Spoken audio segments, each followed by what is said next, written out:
I am going ahead and recording. Welcome to our school improvement webinar. Thank you to all of our guests for joining us. I am Kate Chrisman. I'm the one who's been emailing you most, bombarding your emails, and I appreciate everybody's support and for being here.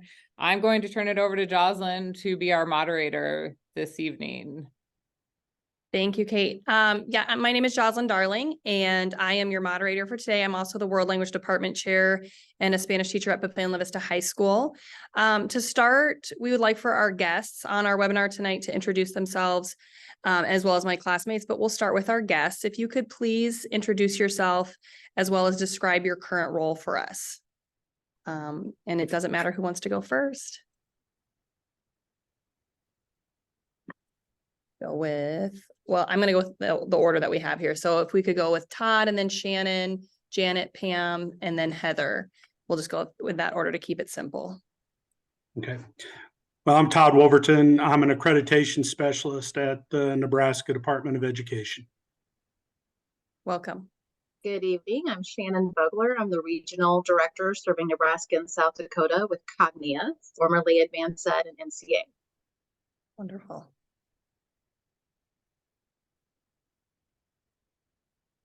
Janet, are you there? Yeah, I'm sorry. My name is Janet Boyd. I'm a school improvement consultant with the Iowa Department of Education. We also are accreditation specialists, so kind of same kind of thing you have with Nebraska. I actually know Jacob. He's one of my principals. So, hi, Jacob. Hi, I'm Pam Spangler. I am also a school improvement consultant at the Iowa Department of Education, and I also work in accreditation. Fantastic. I am Dr. Heather Nebesniak, and I am superintendent of Ord Public Schools. And I'm fighting a power cord right here, so I'm gonna mute and stop the camera for a minute to get myself untangled. So. Perfect. We'll give you a minute to get kind of caught up there while we have those of us who are part of the two groups from our class. And our course is 710 School Improvement Planning at Wayne State College. And so for those of us in the group for this course, if you would introduce yourself just briefly so that our guests know who's all here. My name is Jacob Hedger. I am 712 principal at Logan Magnolia Junior Senior High School in Logan, Iowa. I am the one that Janet knows. So it is good to see your face, Janet, for sure. Hello, I'm Todd Halverson, the high school principal, 912 principal at Plattsmouth, Nebraska. I'm Justin Witt. Go ahead. I'm the 6 through 12 principal at Cross County Community Schools, which is Stromsburg, Nebraska. I'm Brian Grelier. I'm the high school principal at York High School. Hi, I'm Brandon Ross. Jeremy I'm the Ham. middle school principal at Sydney. I'm Jessica. I'm Jeremy Ham, high school principal at Holdridge. I'm Jessica Carbaugh. I am the tech director at Cambridge. I'm Samantha Wehinkle. I'm Director of Curriculum and Instruction at Auburn Public Schools. I'm Josh Lynch. I'm the assistant principal at UTAN High School. Denton Beacom, elementary principal at Randolph. I'm Luke Hoffman, 712 principal at Pender. Vera Strathman, social studies, 712 in Randolph, Nebraska. I'm Angie Bauman, Director of Human Resources with Norfolk Public Schools. Adam Stolzer, 7 through 12 principal at Burwell. Travis Ludwig, 7 through 12 principal at Stewart Public School. I'm Abby Fong. I'm the elementary principal at Loop City Public Schools. Adam Brand, 5'8" principal at Kingsley Pearson Middle School in Pearson, Iowa.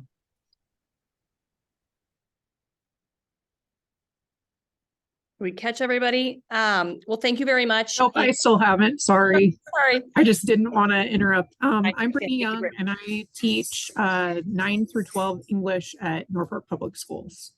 Okay, wonderful.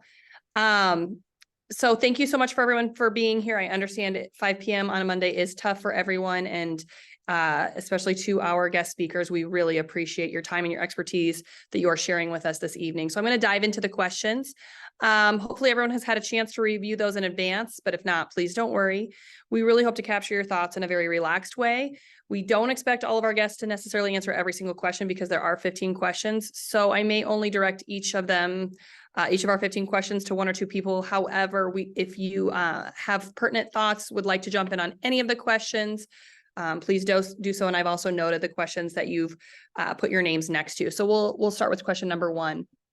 How do you involve stakeholders not on the school improvement, how do you involve stakeholders not on the school improvement team and maintain their engagement throughout the process? And so we were thinking for this one, perhaps Heather would be a good person to answer. Absolutely, right off the bat there. So, I think this is an interesting question because every school district has their own norms when it comes to school improvement. And just a little bit of background, I've been with 4 different districts and all of them did school improvement very differently. One thing that when I came to ORD, I found that it was very narrow lens, and that because we have a lot of, I will just say, the doers on the staff, people were easily able to give that to the doers, those responsibilities. And what happened, it was my first year here when we had our external visit, and Dr. C was the lead for that.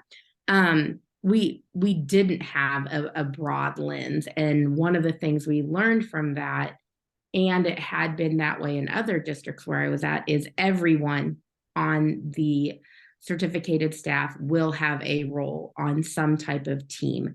So going forward with our next cycle, as we looked at things and divided goals up, every person was going to be on some committee. Every person was going to have a role, whether it was a leadership role, whether it was a data gatherer, whether it was the person that compiled the data, lended their tech skills. But we went then 4 years with that, with everybody being engaged through that process. So I think that when you're looking at that process, not everybody is going to have a strength, and in leadership, not everybody is going to be ready to participate in that way.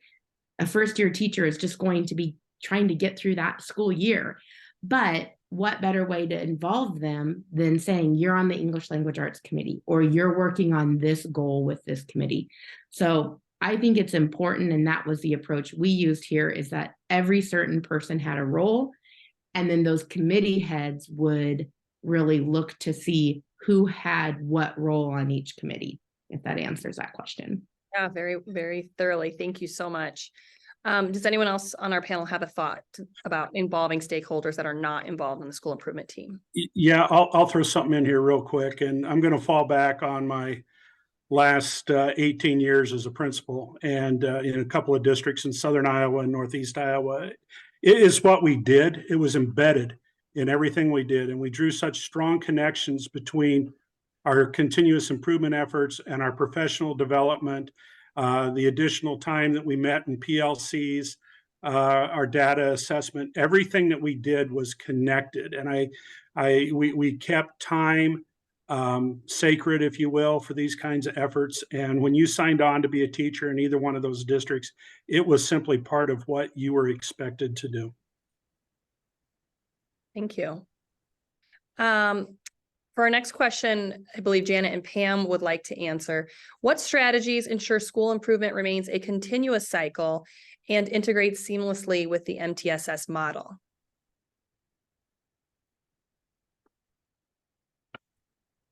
So I just put something in the chat that we use with throughout the state. It's the continuous, here we go. The continuous improvement process. And we bring that up at all of our get-togethers with school districts, or if we're working with a school, just to remind them that this is the process that you follow, that just because you have a plan in place now, you don't forget about it and you're done. You always go back and reassess and see if there needs to be tweaks made to it. Janet, what else would you Yeah, add? there's a nice graphic on page 5 of this. This particular document's used in our ESSA process, in particular with anybody who's identified either comprehensive or targeted during the ESSA process. So, And that's where, when we work with schools, that's basically who we're working with, are those identified schools. So they know as a part of this that they are being targeted and they have access to these documents throughout. Yeah, anyone in the state has access to them Yeah. because we share it with everyone. But yeah, they know that this is what we're going to use and follow. So it's just simply embedded in the process from the beginning that they know it's part of that continuous cycle. Yep. It's fantastic. Any other thoughts from anyone outside of Janet and Pam? Okay, we'll move on to question 3 then. How do you effectively communicate with and monitor staff to prioritize goals and action plans? I believe I had written down anyone actually really with principal experience would be a really good person to respond. So I know Heather, the position that you're in, Todd, you also mentioned your previous experience would be helpful. Anyone else who has that building level leadership? Well, you know, what worked effectively for us is when we did all of our planning, you know, whether it was a year out, 2 years out, 5 years out, we dedicated the time. It was in our calendar. It was in our schedules. And, you know, we had a structure of teams similar to what you see in the MTSS models, from district level down to building level teams. And we just maintain, you know, a lot of communication. Now, the last place that I was at, we were fortunate that we had early releases on a weekly basis. And 3 of the 4 weeks every month, you know, we were with the PLC teams, and that's where the rubber was hitting the road in terms of a lot of different things, including continuous improvement. So it was in our teaming structures where we made sure that the communication was there. So it sounds like the communication was embedded within the process, within your calendar and within your schedule. Yes, very much so. Very good. I'll kind of go back to what Todd said on his answer to the first question, is that it is something that needs to just be very embedded and very organic. As a superintendent, and I'm sticking my neck out here because we have our external visit next week, and our lead is on this phone call, so or this Zoom. So sticking my neck out here. But in my role as a superintendent, if I am trying to get my staff to prioritize this, I'm wrong. Like, that ship has sailed. This has to be from the building level. I need to provide the support to my administrators. I need to provide a level of structure and expectation that this is just how we do things. We call it the Chanticleer way here in Ord, but you know, it needs to be prominent and it needs to be lived, but more than that, it needs to be felt. And so I really reach out to my building principals, my committee heads, and say, what do you need for this? How do we spot check it and feel it so we've got that vibe and we know what we're doing makes a difference? Because we got to be watching that data as you go. And you cannot stick to your plan if that data is showing you it's not working. And so once again, that goes back to what Todd says, it's embedded. It's just how you do things. And so that effectively communicate, it goes into everything. And our biggest thing that we had was making sure that it went to our instructional framework. Our instructional framework is really the breath and the air of how we do things here. So we had to make sure that it tied to the why, and our instructional framework was the why. But it can't be something, no administrator can snap their fingers and make this happen, because you're not going to have that believability. You're not going to have that embeddedness. You're not going to have it take action in the classrooms if you're doing it for a binder or a spreadsheet. That shows how old I am, the binders. But if you're just doing it for that, that's not the reason of school improvement. And so I think that that communication piece, it shouldn't it should be prominent, but yet it shouldn't be because it's just the way you do things, if that makes sense. It does. And that kind of leads to our next question about the school culture. So our next question, what methods are employed to develop a school culture conducive to continuous improvement, and how are resistors addressed? So maybe both of you want to continue with this question in terms of, it sounds like you did a really nice job building that culture where the communication and the cyclical process was part of that. How do you set that up from the beginning, and how do you address resistors to the process? I would say if you're a resistor to the process, then you're probably not a good fit for us. And we have to be okay with that. Now, sometimes it's, are you willing to continue building your craft and being the best person that you can for the classroom? And here are the things that needs to happen for that. And for those staff members that are not willing to do that, they're kind of like those staff members that have already retired, but they forgot to tell the board and you that they've retired.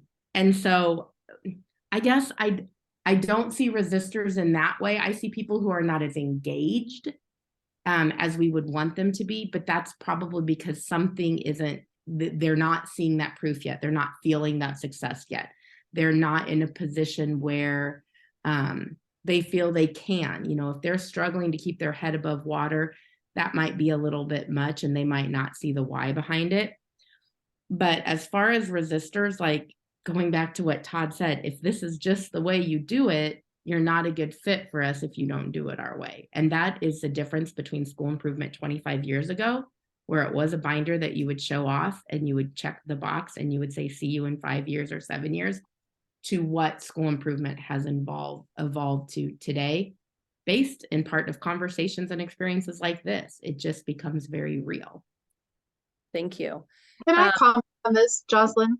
Absolutely. And this gets a little bit into another question you have with the board. And we often think, when we're thinking about those resistors, we're thinking about those teachers, like she had mentioned, you know, who should have retired a few years ago. But I think we're more and more recognizing how important we look holistically at your schools. So you're thinking about food service department, you're thinking about janitor or engineers, you know, where you're thinking about those people who touch children's lives every day, because they do make a difference. Maybe they're not in the classroom and maybe they're not impacting instruction per se, but they're certainly helping set the climate and the culture of the school. So I would encourage you to think about, you know, when you're, how do you engage people? And maybe I am the food service worker and I'm not involved in the classroom, but help me see how I contribute to the greater good, you know, of what we're trying to do, the mission and the vision of the school. Similarly with the board, you know, it used to be, does the board review policies and procedures and, you know, kind of go through the rigmarole of what they do? But, you know, our current standards of Cognia are really asking, how is your board supporting your continuous improvement process? How are they actively engaged and understand what you're trying to accomplish? So making sure that they're more actively understanding, you know, what you're trying to do, not just sitting through a board report, you know, of this, that, and the other. Thank you. That's very helpful. And I think that comment about capacity and feeling maybe not less about resistors, but how do I fit and how do I contribute and what is my role, I think is a really important one for us to remember. We'll go on to question 5. When initial stakeholder participation lacks diversity, what steps are taken to ensure a more representative sample? And I believe Janet and Pam had marked that they would like to respond to this one.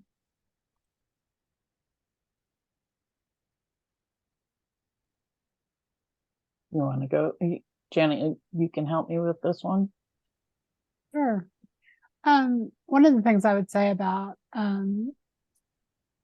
having groups, you know, building leadership groups or community groups or whatever, is in Iowa, and I'm probably sure in other states too, you're required to have a school improvement group, like that includes staff, community members, and it needs to be like gender balanced and things like that. So the code kind of helps with that because it requires those things. We call them SIACs, School Improvement, something committee. I forget what the A stands for, but so in a lot of ways, your code can help you in that. The other thing is, if you've got parents that like to make suggestions a lot, you can always enlist those parents to help you in the school. So that's another way to get participation. The other thing I thought about too, when you were talking about this is the way we do business, in the day and age of teacher shortages, I think you probably could use a hook such as to get people involved, possibly, help them with gaining credits or some other kind of tit for tat kind of thing where you can get people involved.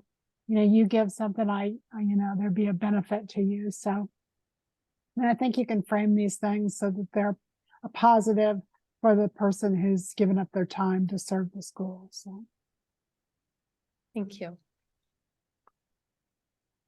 Any other thoughts from our panel as far as when initial participation lacks diversity, how you go about making sure that you're meeting those codes so that you are in compliance as far as who your stakeholders are?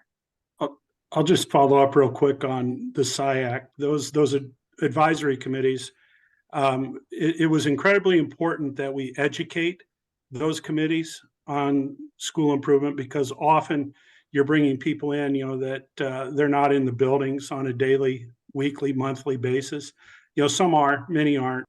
The good SIACs are the ones where school leadership took the time to educate them about school improvement and then what was happening in our particular school.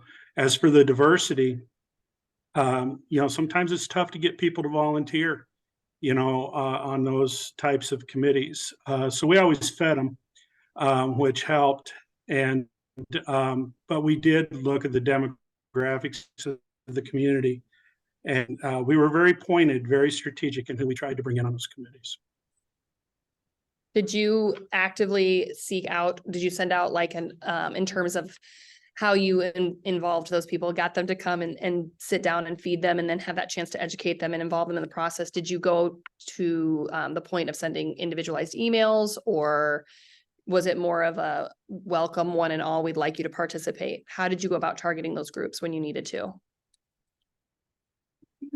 Well, the last school that I was at, we were fairly defined about what groups we want represented. And then we would try to fill from there and identify people who fit the criteria of those specific groups. So we recruited. We went out and recruited people. That's very helpful to know. One thing I want to add to this question, because we're thinking about it right now from the lens of stakeholders who are part of your SAC or part of your committee, but also think about when you're garnering stakeholder input. You're sending out those surveys or whatever. We get the typical, I'm the parent who always fills out the survey. That's just who I am. But we know that there's a silent, group that doesn't fill out the survey, or maybe it's a subgroup, of a different ethnic background or whatever it could be.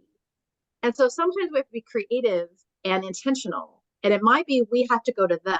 We need to go to their community center, or we need to go to, their place of worship, or whatever it is.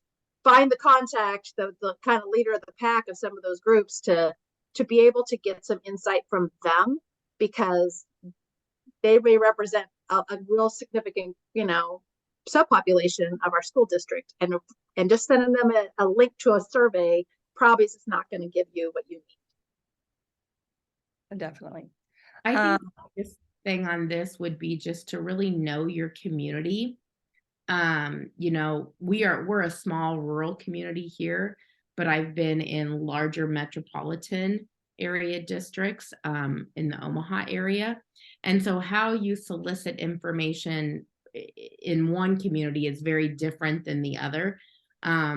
as far as diversity, you know, if you're looking at either ethnic diversity, social economic, you have some districts that are very homogeneous in the way that they're made up. But, you know, for example, one of our diversity points is, are you a town kid or are you a country kid? You know, or do you qualify for transportation? That's a subgroup right there, you know?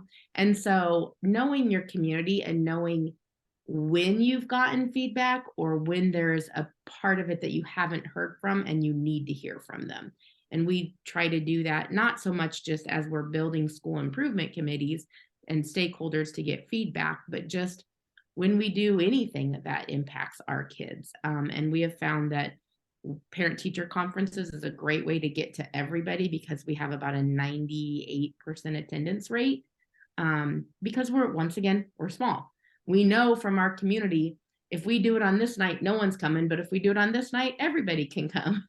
And I think that that's important. And how you try to solicit that information is to know your community, and kind of going back to what Shannon said, if you're missing someone, go out there and look for it. Thank you. So for question 6, we'll go to Shannon. What key data points are prioritized at the start of school improvement process? And which data do you believe is often under or overemphasized? Well, I'm not going to belabor the ones that we all think about immediately, which are perceptual surveys, perceptual information, obviously student performance. Hopefully we're looking at behavior, you know, those are kind of traditional, and certainly important. The reason I was kind of drawn to this question is because something we've been trying to encourage schools to be thinking about is we're always kind of thinking futuristically and on a global scale, is that, and I think it's even more important today than it was 10 years ago. You have to be thinking it forward in your planning. And we really believe continuous improvement is fluid with your strategic plan. Like you should see continuous improvement in the details, maybe of MTSS here, and then it all relates to your strategic plan. Because if you're not thinking forward about what is it that we can anticipate in this community in the next 5 years or 10 years, politically, technology, you know, economically. I have a school district that is anticipating with some industry going in not too far from them. They're going to get an influx of folks who are going to want to live and be in their community, and they don't have the capacity for that. So just thinking about how that could impact learning and impact your school, as well as what are the careers of the future.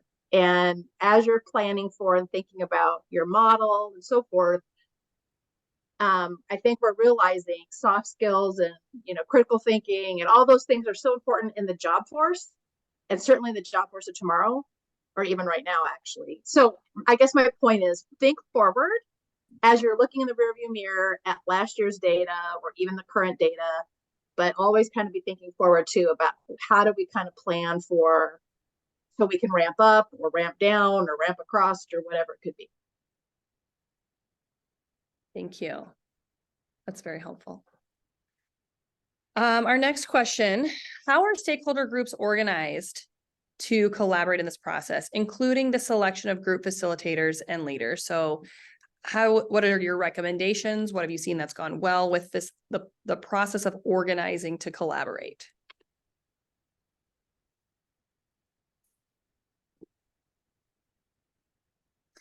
And let's go to Todd. Do you have any thoughts on this one?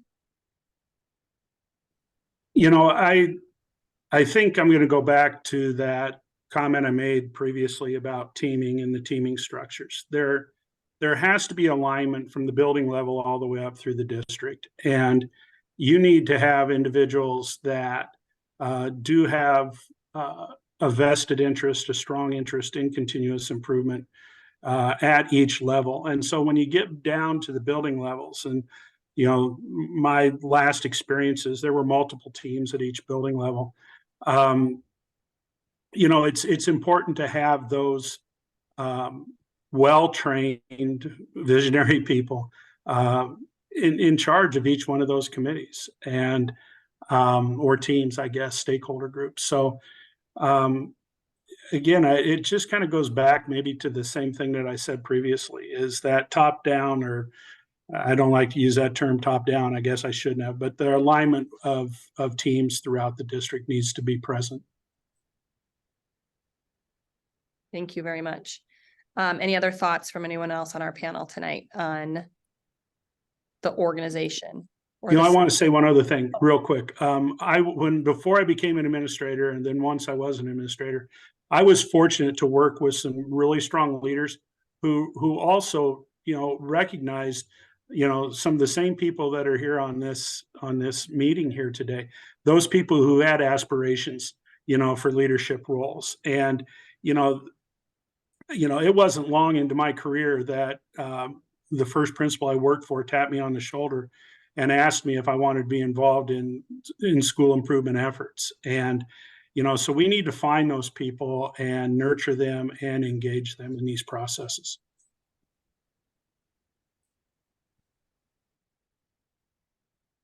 Thank you. Our next question deals with aligning, speaking and continuing with your thought on alignment, is aligning professional development related to school improvement as that process unfolds, as that cycle continues. What is the decision-making process for selecting professional development related to school improvement? I want to answer this one real quick, and my hat's going to be off to the two ladies that have joined me from Iowa. I can tell you, when we started our continuous improvement efforts, our school improvement efforts in Iowa, however many years ago it was, and it was in the days of the thick, you know, 3-ring binders back in those days. But what was just pounded and pounded and pounded into us at that time was professional development aligns with the goals of the school district, period. It's simple. If you are going to spend money on professional development, if you're going to allocate time on professional development, it needs to be aligned to the goals that you have for continuous improvement. Otherwise, don't do it. And I can tell you that I was also fortunate as a principal that I worked with continuous improvement directors, you know, teaching and learning directors. They were fascists, because when we would come up with an idea, you know, that maybe wasn't in line, we thought it was a good idea. We thought, you know, it would enhance what we were doing at our buildings. We had to go a long ways to prove that that was going to fit in what our goals were for our district, the big picture. So, you know, I made this comment when I was doing some training out in Hastings earlier this year. Professional development in a lot of places can be very expensive, and you can't throw money at that type of learning unless it connects directly to the goals that you've established for your continuous improvement, period. It's easy. I'm going to throw out a cautionary tale here, and here's the thing. I think you have to be very real and honest when we as administrators have opportunities to speak with another administrator. So I'm going to be really real and honest here with a cautionary tale. If you want to share this, that's fine, but maybe please leave our name off of this. But when I became superintendent of ORD, we had such a go rogue, do what you want type of professional development system, where we went through our external visit with Dr. C, and we had no time built in our calendar that very first year that I was there, because that calendar I inherited, and they had taken out professional development days because at the time the building principal would schedule something and then cancel at the last minute or not pull things together and give everybody a work day. And it became a point of frustration. And so the superintendent at the time was like, fine, we'll take him out then. And the other way, cautionary tale, is that we would get our slip of paper from our educational service unit, and that would tell us, here are all these great offerings, and our teachers would get to pick and choose, but nothing was tied back to an instructional framework, a curriculum initiative that we were doing, And it was everybody just go if they want to go. And so this grade level was doing this strategy. And over here in these classrooms, they wanted to do this. And everybody was an independent contractor. And we got a lot of pushback from our new administration team as we put things in. And my task when I was hired was to make sure that we were a K-12 operating district. Everybody headed the same direction. And teachers didn't like that. And that's a reality that some of you may be in. When Todd said they were being like fascists and not, but it was a good thing. When you adjust what teachers are used to being able to do and you're trying to get the buy-in, I'm telling you what, the instructional framework is a little bit dry at first. And people are like, why are we even doing this? And we had to go back and say, where are you at with this? Do you understand it? Could you teach it? Are you a master? Are you at ground floor and you don't even know what we're talking about? You tell me where we're at. And if we're all up here with, I know this and I know it well enough that I can teach it, we'll move on to something else. And then staff kind of said, well, maybe we do need a little bit refreshing. Maybe we can see the light at the end of the tunnel. But I wrote down on this gradual release of responsibility.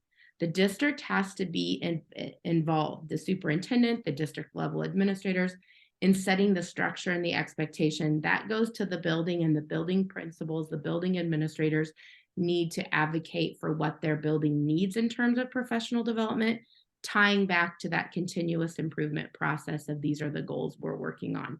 But here is a cautionary tale.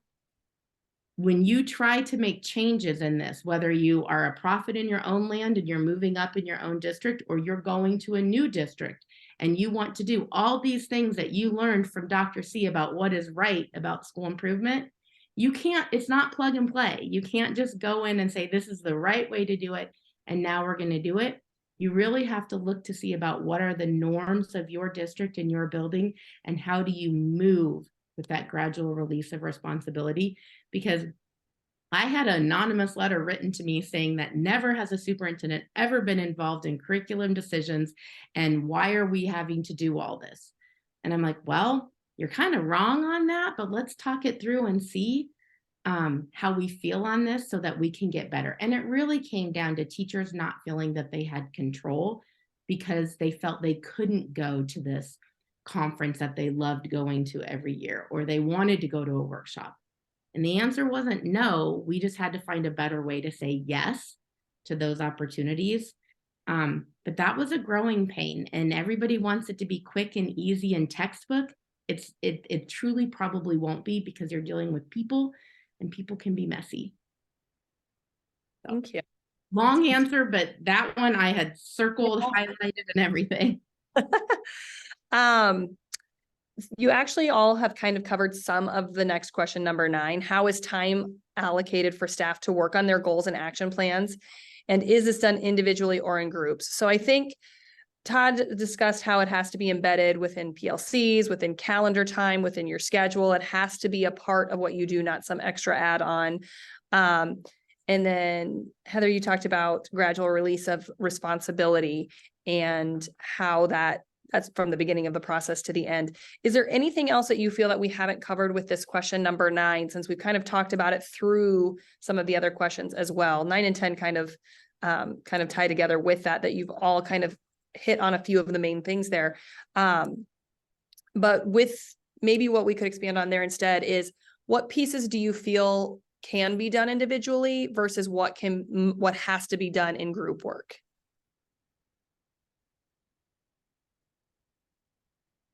I think you want to be careful, because when you have doers on your staff, it's great to have a person in charge of things. But in a district our size, those are people that leave us because they go to become administrators somewhere else. Or, you never want to base it on a person. You want to base it on a process. And a lot of knowledge goes out the door. And you're trying to share things back and forth. And I think that it's fine to have people do things individually, like the organization of it, but it just has to be such a shared responsibility, because otherwise you lose too much momentum when people leave, and people do leave. Yeah, I would agree with that. We've always told districts not to make things people dependent, to put procedures and things in place so that as staff turns over, you have those things in place that they don't go out the door with the person. Well, and if you as a building principal build a great culture, I mean, all of you are in these classes and you're looking for leadership and you're looking for ways to grow yourself, but that may mean you grow yourself out of the role that you are at. When you have done great things, do you want to stop when you leave? And that's the same way when Todd goes back to that continuous improvement. If it's embedded, it doesn't stop. And so you're a great building principal. You've done these great things to build a great culture. How is that going to sustain after you're gone? And I think that's the same thing with your work on continuous improvement. If it's continuous, it's never done. The reality is that one person's not going to be there through all of these cycles in the process. And so that team specific approach, I think, is really important. No one person should feel like they're carrying a heavy load on this, in my opinion. Yeah, I want to just jump with that as well. And it kind of leads into question number 11, which, Janet also chatted about. I don't know that any of it is individual. Perhaps the only individual aspect of school improvement is, direct implementation in the classroom of instruction. When it gets to that level, I don't see how any of this can be left up to a person. You've got to build that capacity. You've got to release responsibility. You've got to engage people in collaborative efforts. And I can tell you, I'm going to just really try to rein myself in here, but I'm out a lot looking at schools through compliance visits, and then we have conversations about their continuous improvement efforts. I also go out and do continuous improvement work days, and I see horror stories where, too much responsibility was in the hands of an individual who is left, or people that can really make a difference at the top are not engaged in the continuous improvement efforts of the school. And so I'm kind of pointing my fingers at the leaders. I mean, the school leaders have to be engaged in this, and yet they also have to delegate some responsibility and authority at all levels.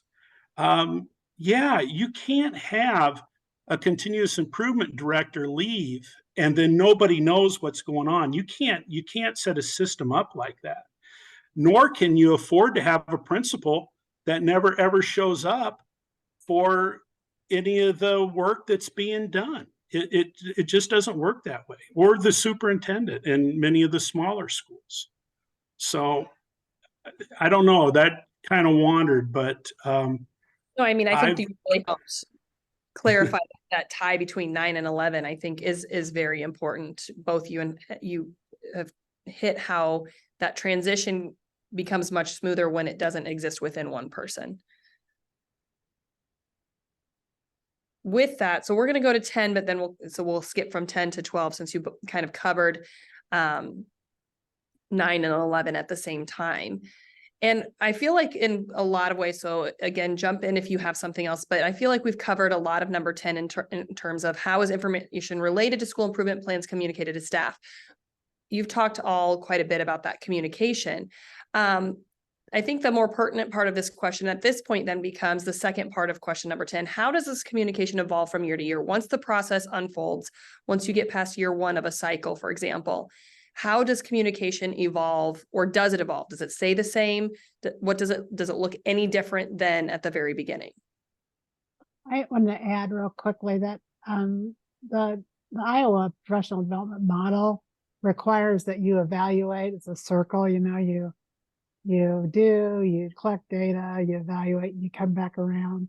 So I would say part of this ought to be, it always ought to be open to change and improvement so that it can continue to improve. I also want to add, I know you're talking about that communication with staff from year to year, but I feel like it's also sometimes overlooked. We'll garner information from our parents or our families, and then how are we sharing information back? You know, sometimes we tend to keep this stuff internal in our four walls. And if I'm going to contribute something, I kind of want to know what was the outcome as a parent or a community member. And then I want to know what that you're doing about it. I mean, that only is going to build understanding and buy-in instead of questioning, you know, what's going on. It's going to keep me engaged as a community family member. So I know this is really more directed to your staff, you know, year to year, but I think it's really important for that feedback circle to include our external stakeholders as well. So it sounds like what you're saying is that many times schools don't do that as part of their communication. They are focused on their staff communication throughout the process, but they communicate with parents at the very beginning of a cycle, and then parents, it's kind of radio silence throughout the rest of the cycle to the community. I think we're also afraid to share any negative. You know, if something came out of a survey that maybe wasn't so wonderful, you know, we're afraid to say anything. But I think, you know, you need to acknowledge the good and the bad, or the things that you're working on, and at least let those people know you're working on it and you've heard them, you've acknowledged it. And that could be internal as well with staff. So they understand that, but that's kind of what I was intending. Thank you. Yeah, I think it's really important to make sure families are involved. That's in part of our process with schools through the ESSA process, is that there are the times when it's appropriate that you need to bring those community members in, and they need to be a part of the conversation. They may not get into the fine print, the minutia of things, but you need to bring them in when it's appropriate and share with them. And sometimes they actually have a lot to contribute that you've never really thought about before. So yeah, I think you got to bring them in. And some people don't like to because they're afraid that they're going to get barked at the whole time. And that's really not what it is. I mean, they want to be a part of it. Yeah. I think taking advantage of annual reports and at least having, you know, a component in the annual report about the efforts that have been have taken place over the course of a school year. I think that's a great communication tool. It's not utilized enough. Having agendas at board meetings, you know, that include a report on continuous improvement efforts. I think those are incredibly important. One thing that wasn't mentioned that I think it's important to note is your new staff mentor program, to make sure that that's how you can bring new staff on board. Now, it seems a little bit awkward sometimes when we're only bringing in 1 or 2 new teachers. You know, sometimes we have more, but that 1 or 2 teachers still needs to know, this is what we're doing for school improvement. Here are our goals. This is how we're working on them. So we always talk about it during our new staff mentor program. Our beginning of the year kickoff that I do with our whole staff, K-12, and then also all of our classified staff join in on that one. I talk a little bit about that. There's that element. And then after Labor Day, the day after Labor Day, we have reserved as a school or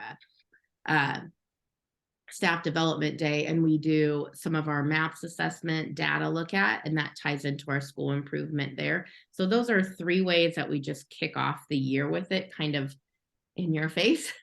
And so then it just, you know, because things get busy over the rest of the school year. So we feel like if we can make sure that, you know what, these are just good reminders for us, we're making sure everyone's hearing that same message.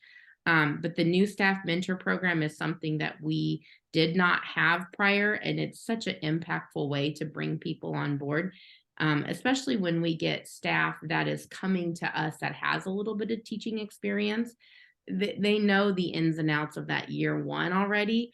They're ready to see how they can get engaged and involved with us at a higher level. So I would encourage that if you have a mentor program, that you have your continuous improvement process as part of that agenda. Thank you. Question 11, we've talked a little bit about already. So it says, what steps are taken to ensure smooth transitions and the continuity of momentum during changes in admin, particularly in smaller districts? And I think you've all touched on the fact that the process needs to live not within one single person or just a couple of people. So I don't think we need to belabor number 11, but is there anything that we missed there? Any steps that are important that we have not discussed about those admin transitions in keeping the process alive? I'll just throw this out real quick. I've worked with a lot of smaller schools. Every small school has a group of people that are going to be there. They're going to stay. That's their home. They're not leaving. And those people, in the case of smaller schools, they need to have a role in this effort so that when administrators are coming through town or whoever it might be, there is somebody that they know where the binder's at. I would say don't be afraid to involve your educational service units here in Nebraska. They were very pivotal because of the manner in which I took over the district. And the day I moved to town was the day they had a 12-hour hearing that fired the high school principal. So there was a lot of feelings and everybody was being divided, and we were able to use our ESU to kind of help with that. Because they at least kind of knew, well, here are your plans and this is how things fell apart and this is where you're working. And I don't know, Dr. C and I can talk about that another day with his class, but it was a challenge. And I think that had we not had our educational service unit to try to help us a little bit through that, because I was a brand new superintendent and we had an external visit coming up 4 months after I took over, and things were kind of in shambles. And so that they at least helped get us to where we could kind of pull some things together. So don't forget about them if that's a resource in your area that you could use. You know, one really simple thing that I just wanted to mention, you know, looking at many continuous improvement plans or listening to overviews or presentations that, you know, in that 5-year cycle, sometimes we forget to kind of capture things along the way. You know, we have our plan, we got our goal, we got our plan, here's our actions, and da-da-da-da-da-da. But we don't really ever have a culmination at the end of the year to say, what have we accomplished? You know, where are we in this process? And if what we're doing, is it working? Is it not working? I mean, so there's always to me, or to, you know, best practices, there should be monitoring, of course, along the way. But don't forget to capture your successes and can kind of capture where you are, just to kind of put a bow on it. So it isn't reliant, you know, if someone does come in cold, they can at least read your history or kind of read where you are in the process. And it also just kind of makes you feel good at the end of the year to see the progress that you've made and kind of remind everybody where we are and, you know, where the bus is heading. Thank you. So for number 12, what level of involvement should the school board have and what information should be shared with them during the school improvement process? And I have Janet and Pam listed as responding to this one, but of course, anyone else as well. Well, and we, you know, one of the things that we thought about when that question came up was, because I don't know Nebraska, how government works in Nebraska. Sometimes I barely know what Iowa does, but the school boards in Iowa are the governing bodies. So we are more support and ensuring that the law is being followed and those accreditation compliance visits. So for us, the school board should play a vital part in knowing what's going on, because they're the ones that are, you know, employing the leaders. They're the ones that are helping to support the district.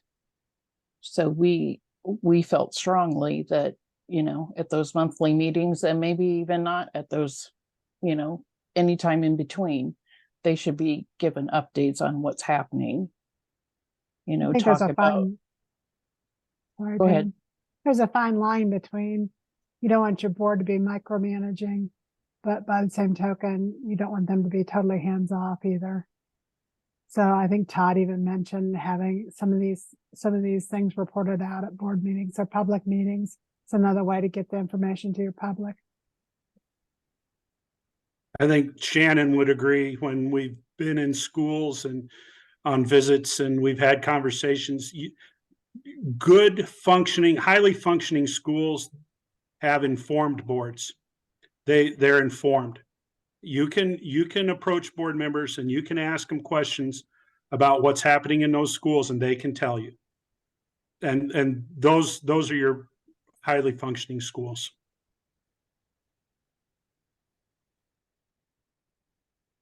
Thank you.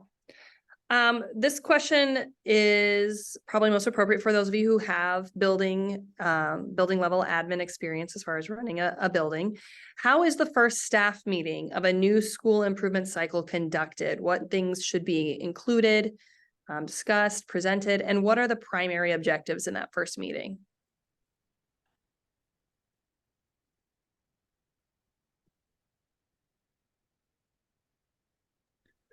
I'm going to cheat. And I'm going to share with you what a superintendent from a school in south central Nebraska told me last week. They had their visit last year. They finished their 5-year cycle last year. And I asked them, so where are you at in year 1? And last spring, after the visit was over, and then early on in this school year, they reviewed with the entire staff in small groups the entire report. They went over the entire report from the previous year and analyzed that and reflected upon that report. And then next step that they were going to move forward with was, reviewing their mission and vision and start looking a little bit initially at some of the data that they pulled together from that review from those various groups and start having some conversation about direction. They're moving forward in a pragmatic way, but I was impressed that they didn't just put the report in a drawer or on a shelf. They were using the report with the entire staff and reflecting upon the report. I was going to piggyback on that, Todd, because I actually have this quote. I wrote it down from Administrator Days. It was one of our keynoters. His name was John Coyle. And he said, "It's difficult to read the label from inside the jar." And I don't even know if it's his original quote. But what I loved about that is, we're in our buildings, we're in continuous improvement, we're in it to win it, and we kind of know what we're doing. And we may have a little broader vision if we're engaged at an ESU or regional level, or we may even be, engaged in some statewide things. But that opportunity, when you have an external team, and at least in Nebraska, that's our process. Whether you're coming with Cognia, you're with a state process, you have an external team that comes in and they can give you that external lens, and so take advantage of that feedback and really use that feedback in that report to celebrate, the things that you've done well. And not only you identified you've done well, but an external team has identified, and really use that to kind of help be a lever for change or a lever to continue to move forward. Because it either validates you or it maybe gives you a different perspective that you hadn't seen from inside the jar. Very helpful. A number of you have talked about number 14 already. So what challenges or obstacles have you faced in the school improvement process? I think we've heard a number of things that have been challenging or obstacles that have been faced, and how did you overcome them? Is there anything that we haven't covered or anything that stands out as that can be a barrier or an unforeseen challenge that we might not already be aware of based on things we've discussed this evening? I think one of the things that a good administrator is aware of is how you roll out the feedback. Now, granted, our situation was a little bit different 5-6 years ago, and I'm hoping that we don't have to navigate it this way again. But the administration let our staff down. And we had a lot of people that put countless hours into goals. But we had one school that had 6 goals that had no tie-in with our other school that had 4 goals, and limited data, limited implementation, a structure that did not support or give value to the work that the staff was really working on. And those were the people that were left in the wake of this. And so I had a very good conversation with Dr. C behind closed doors of saying, how do I even go out there and share this? Because this is hard. It's hard to hear. We were not successful in a lot of areas. And even going back to what Shannon said is you have to hear the good with the bad. But what happens when you're a little imbalanced in that? And how do you value the people when the process didn't come out okay? Or you're getting things back that are hard to hear. And I involved the board with that conversation. I reached out a couple times to Dr. C after the visit just to make sure that I was proceeding appropriately. And I reached out to some mentor superintendents, but it was one of those things that was really hard to do because I felt like I was publicly devaluing the people that held us together while the storm was brewing. And that was not fair to those people.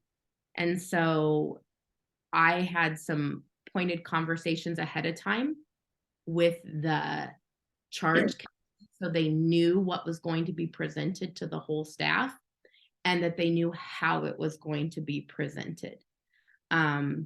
So that they could kind of ask me questions ahead of time. They were able to kind of get their say in, and nobody was left feeling surprised or stabbed in the back.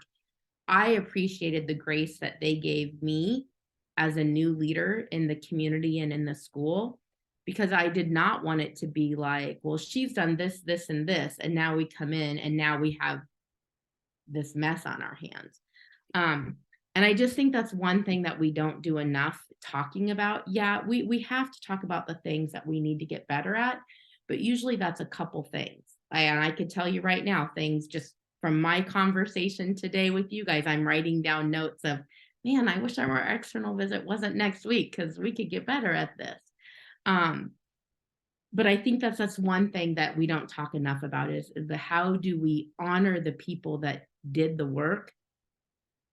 Because how things are now may not be how things were 5 years ago. And everybody is usually doing the very best they can with the information they've been given and the resources that they have. So I think that's important to honor that process. And as you go, and some of you are going to be serving on external teams, some of you are going to be joining me for an external team. And we really have to find a way to give grace, but yet still have high expectations because our kids deserve nothing less than that. Thank you. I think your honor the people piece of advice here kind of leads us nicely into our last question for the evening. What final advice that maybe we haven't covered yet would you give to incoming or new administration members regarding the school improvement process? I'll start here. I've given this one quite a bit of thought. First of all, find the plan.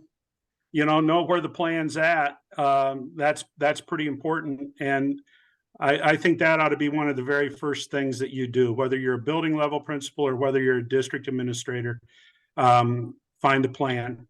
I think it's also important to pull your leaders in shortly after you start that are involved with continuous improvement and sit down and have some conversation, very open, very forthright conversation about where you've come from, where you're at, and what the plan is going forward so that you have an understanding about what's been involved with that.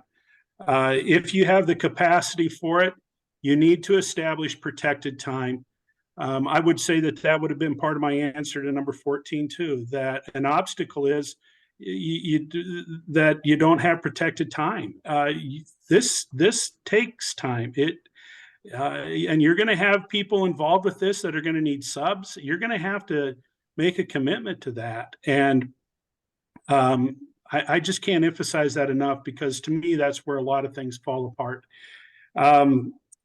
As a district administrator, if you're a superintendent in a smaller school, you need to be heavily engaged in the continuous improvement efforts. You have to be. You cannot delegate that out to other people. And now, if you're in a little bit larger system, depending upon what your specific assignment is, that might be a little bit different. But at least in the state of Nebraska, if you're at a Class C school, maybe some of the smaller Class Bs, you have to be involved.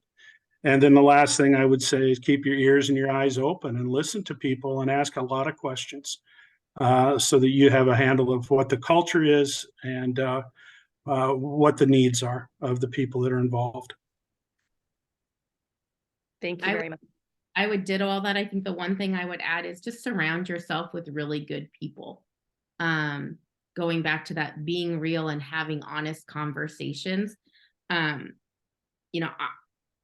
One of the people that I feel I've surrounded myself with, or I have, is Todd.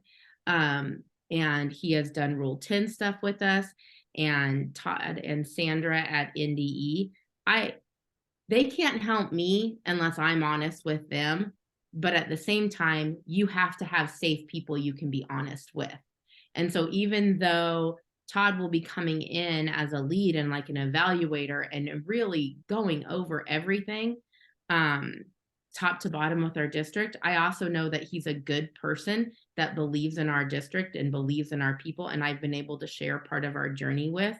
So I feel very confident that we are going to get what we need out of this process and become better. And I'm so excited to share, how we have grown over these last 6 years. But there's going to be things I'm going to hear, and I'm going to be like, we still missed it with this. And that's okay. But you have to surround yourself with good people so that you can have these conversations ongoing.